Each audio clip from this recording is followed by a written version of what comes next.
पूजा नवले स्वागत करते तुमचं पुन्हा एकदा आपल्या हक्काच्या मराठी यूट्यूब चॅनलवर।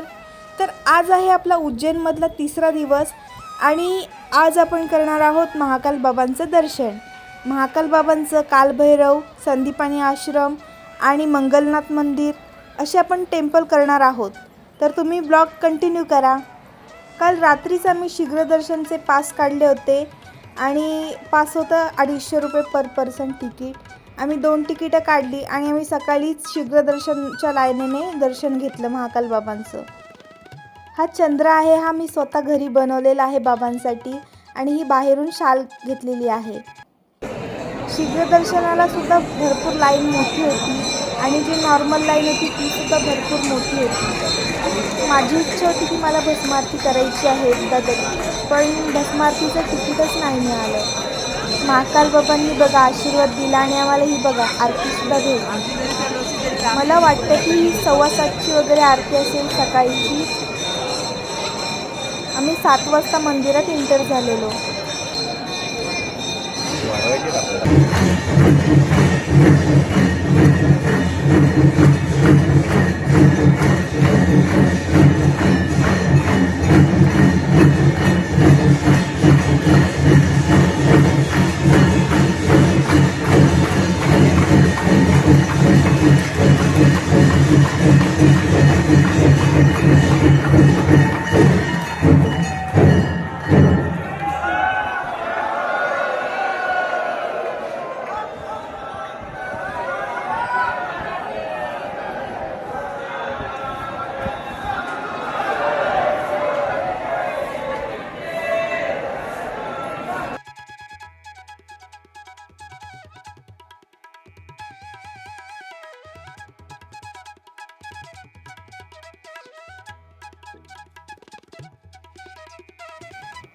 बघा गर्दी बघताय तुम्ही किती आहे।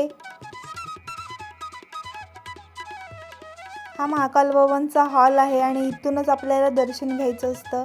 बघा खूप प्रचंड गर्दी वाढत होती, शीघ्र दर्शनाची सुद्धा आणि नॉर्मल लाईन सुद्धा। बघा जे पाठी आहेत ना ते नॉर्मल लाईन आहे आणि जी थोडीशी जवळून आहे ती शीघ्र दर्शनची लाईन आहे। आम्ही दर्शन घेतलं आणि मंदिराच्या बाहेर पडलो। इतकं सुंदर मंदिर आहे ना आणि आमचं खूप छान दर्शन झालं महाकाल बाबांचं।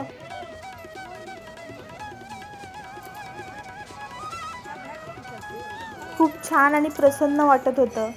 आता मी मंदिराच्या बाहेर पडतोय आणि आम्ही चाललोय कालभैरव बाबांच्या दर्शनासाठी। आता कालभैरव बाबांच्या दर्शनासाठी जर तुम्ही जाणार असाल तर जितकं लवकर होईल तितकं लवकर निघा, कारण जेवढा उशीर होईल तेवढं तुम्हाला कालभैरव मंदिरात गर्दी वाढलेली दिसेल किंवा तुमचं दर्शन थोडं उशिरा होऊ शकतं। त्याच्यामुळे लवकर गेलात तर गर्दी कमी मिळेल आणि लवकर दर्शन होईल।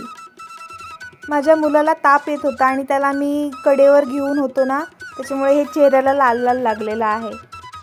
हरसिद्धी माता मंदिराच्या इथून आम्ही एक्झिट झालेलो आणि तिथून आम्ही एक रिक्षा केली आणि 5 ते 6 मंदिरं आम्हाला हा रिक्षावाला फिरवणार होता। म्हणजेच संदीपनी आश्रम, कालभैरव मंदिर आणि मंगलनाथ टेम्पल, गडकालिका मंदिर, बडा गणेश अशी विविध मंदिरं आपल्याला हा रिक्षावाला घेऊन जाणार होता। ऋणमुक्तेश्वर मंदिरात सुद्धा हा रिक्षावाला आपल्याला घेऊन जाणार होता आणि त्याचे चार्जेस होते 700 रुपये। भरपूर गर्दी होती त्याच्यामुळे हे बार्गेनिंग करतच नव्हते, त्याच्यामुळे 700 रुपयात आम्हाला ही रिक्षा करावी लागली। बाकीचे रिक्षावाले 850 800 द्या असं बोलत होते, पण आम्ही बाहेर आलो आणि मग ही रिक्षा केली। कालभैरव मंदिर आलेलं आहे। एंट्री भी वहीं से है ना? एंट्री है यहाँ से दीवार के पास, ये दुकान तो जस्ट पीछे है। ओके। ये दीवार दिख बघा आता आपण चाललेलो आहोत कालभैरव बाबांच्या दर्शनासाठी।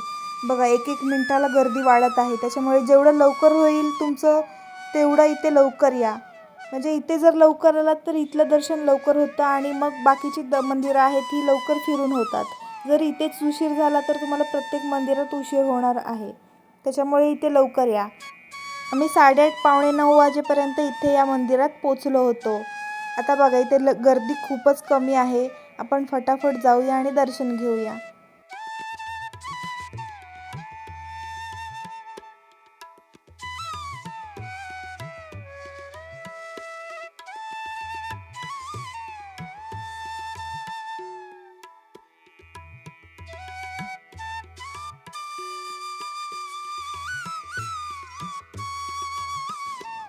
हे आहे कालभैरव बाबांचं मंदिर.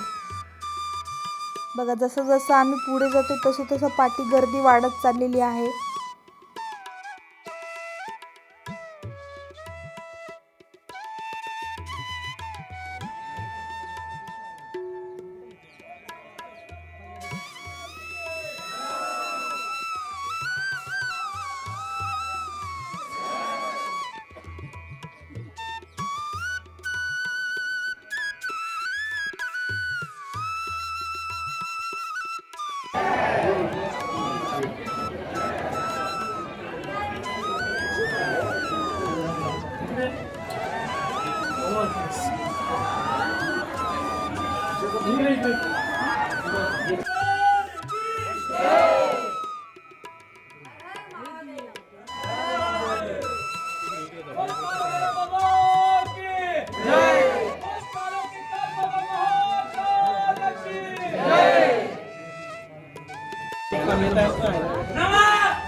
तुम्ही सुद्धा कालभैरव बाबांचं दर्शन घ्या. खूप छान आमचं दर्शन झालं, कारण आम्ही लवकर आलो, त्यामुळे लवकर दर्शन झालं. गर्दी कमी भेटली आम्हाला. हे व्हायरल काका सुद्धा दिसले आम्हाला. यांचे बरेचसे रील मी बघितलेले आहेत इंस्टाग्रामला.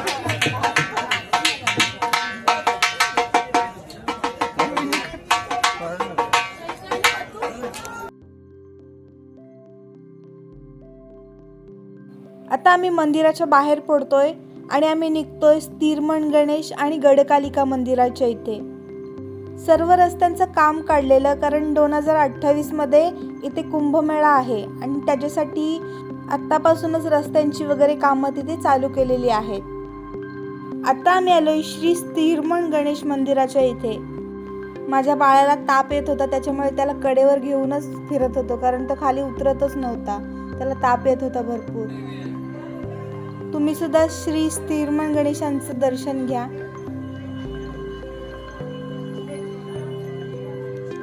त्यानंतर बाजूलाच पार्वती मातांचं मंदिर आहे, ते सुद्धा तुम्ही दर्शन घ्या.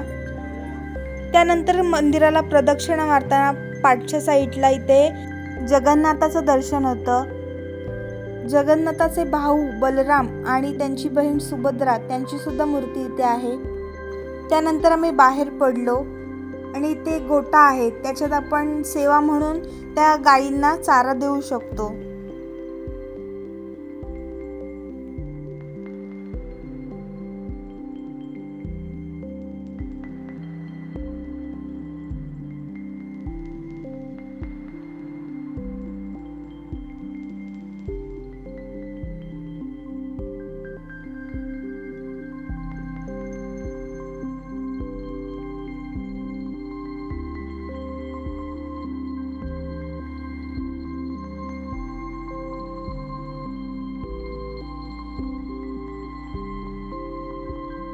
त्यानंतर आम्ही श्री स्थिरमन गणेश मंदिराच्या बाहेर आलो.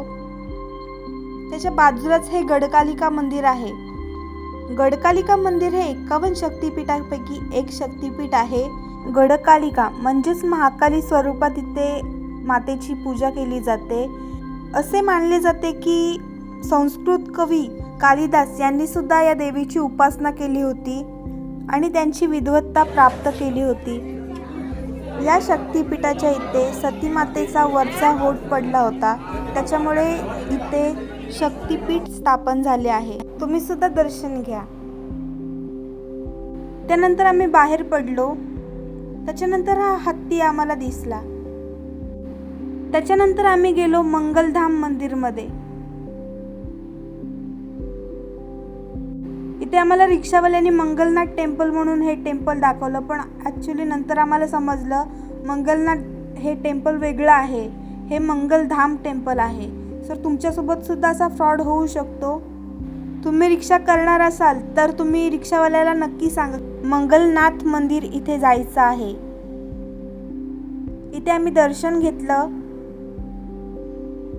या मंदिरात सुद्धा सगळ्या प्रकारचे जे कुंडलीमध्ये दोष असतात किंवा काही कालदोष वगैरे असतील तर इथे सगळ्या प्रकारच्या पूजा केल्या जातात. या मंदिरात लाल कलरच्या सगळ्या वस्तू देवाला वाहिल्या जातात.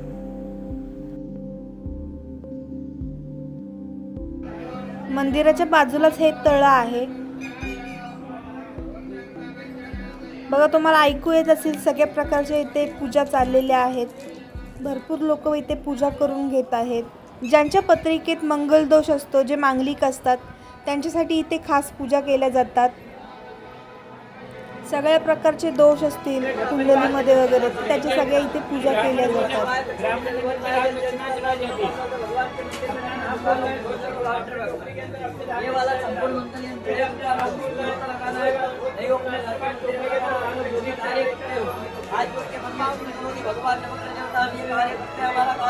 त्यानंतर आम्ही आलो संदीपनी आश्रममध्ये. हिंदू परंपरेनुसार येथे भगवान श्रीकृष्ण, बलराम आणि सुदामा यांनी ऋषी संदीपनी यांच्याकडून शिक्षण घेतले. त्यामुळे हे स्थान गुरु शिष्य परंपरेचे एक महत्त्वाचे प्रतीक मानले जाते. भगवान श्रीकृष्णाने 64 कला आणि विद्या इथे शिकल्या. त्यामध्ये मुख्य 4 वेद, 6 वेदांग आणि 4 उपविद्या शिकल्या. कृष्णाने ज्या विद्या आत्मसात केल्या त्याचे सुंदर असे पेंटिंग इथे वॉलवर आहेत. खूप सुंदर वॉल पेंटिंग होती.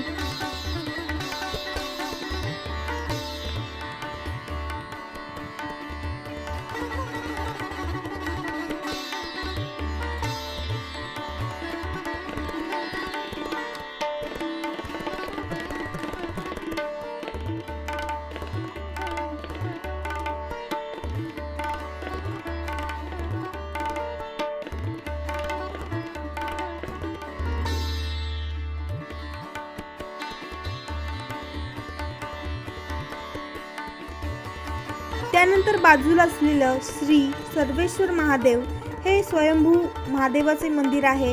इथे आम्ही दर्शन घेतलं. त्याच्यानंतर हे बाजूलाच तलाव आहे. तलावाच्या बाजूला जी शेड आहे त्या शेडेमध्ये 64 कला ज्या श्रीकृष्णाने शिकल्या त्याचे पूर्ण फोटोज आहेत.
माझ्या मुलाला भरपूर ताप येत होता, त्याच्यामुळे आम्ही इथून बाहेर निघालो आणि डायरेक्ट रूमवरती गेलो.